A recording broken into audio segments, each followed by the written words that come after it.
भगवान विष्णु ने बताए कि मनुष्य को स्वर्ग और नरक कैसे प्राप्त होते हैं। एक बार नारद ऋषि घूमते हुए क्षीर सागर पहुँचे। वहाँ पर भगवान विष्णु शेष शैया पर माता लक्ष्मी के साथ विराजमान थे। तभी नारद ऋषि ने कौतूहलवश भगवान विष्णु से एक प्रश्न पूछे। हे करुणानिधान, हे प्रभु, मनुष्य को स्वर्ग और नरक कैसे प्राप्त होते हैं? तब भगवान विष्णु कहते हैं कि हे नारद, तुम्हें मैं एक कथा सुनाता हूँ, ध्यान से सुनो। एक महात्मा ने जीवन भर हरि भजन कीर्तन किया था। उनके आश्रम के सामने एक तालाब था। जब उनका अंत समय आया तो उन्होंने देखा कि एक बोगला मछली पकड़ रहा था। उन्होंने बोगले को उड़ा दिया। इधर उनका शरीर छूटा तो नरक में जाना पड़ा। उनके चेले को स्वप्न में दिखाई दिया कि वे कह रहे हैं, बेटा, हमने जीवन भर कोई पाप नहीं किया, केवल एक बोगले को उड़ा देने मात्र से नरक मिला है मुझे, लेकिन तुम सावधान रहना। जब इस शिष्य का भी शरीर छूटने का समय आया तो वह पुनः वही दृश्य देखा। बोगला मछली पकड़ रहा था। गुरु का निर्देश मानकर उसने बोगले को नहीं उड़ाया। मरने पर वह भी नरक पहुंचा। तब एक गुरु भाई को आकाशवाणी द्वारा पता चला कि गुरु जी ने तो बोगला उड़ाया था, इसलिए नरक गए।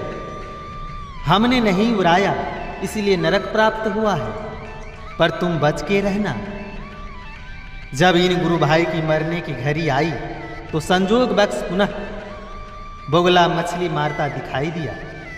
गुरु भाई ने भगवान को प्रणाम करते हुए प्रार्थना की, भगवान, आप मछली में हो और आप बगले में भी हो। हमें नहीं मालूम कि क्या सही है और क्या गलत, पाप क्या है, पुण्य क्या है, हमें नहीं पता।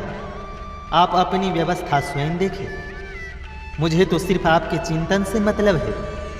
इतना कहकर जब इनका शरीर शांत हुआ तो वैकुंठ की प्राप्ति हुई। तब श्री नारद ने भगवान से पूछा, भगवान, अंततः वे नरक क्यों गए? महात्मा ने बोगला उड़ाकर कोई पाप तो नहीं किया। उत्तर में भगवान ने कहा, नारद, उस दिन बोगले का आहार मछली था, पर गुरुवर ने उसे उड़ा दिया। भूख से छटपटाकर बोगले का अंत हुआ, अतः पाप लगा, इसलिए उनको नरक जाना पड़ा। नारद ने फिर पूछा, दूसरे ने तो नहीं उड़ाया, वह क्यों नरक गया? भगवान बोले, उस दिन बोगले का पेट भरा था, वह केवल विनोद बस मछली पकड़ रहा था, उसे उड़ा देना चाहिए था। शिष्य से भूल हुई और इस पाप के कारण उसे नरक मिला। नारद जी ने पुनः पूछा, और तीसरा?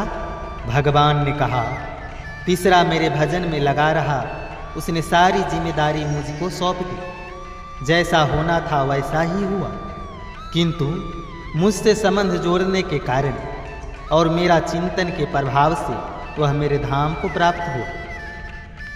तो दोस्तों, इस कथा से हमें यह सीख मिलती है कि पाप पुण्य की चिंता में समय न गवाकर जो निरंतर हरि चिंतन में लगा रहता है वह मेरे परम धाम को प्राप्त होते हैं। जितना समय हमारा मन भगवान के नाम, रूप, लीला, गुण और धाम में रहता है, केवल उतना समय ही हमें पाप से मुक्त रहते हैं।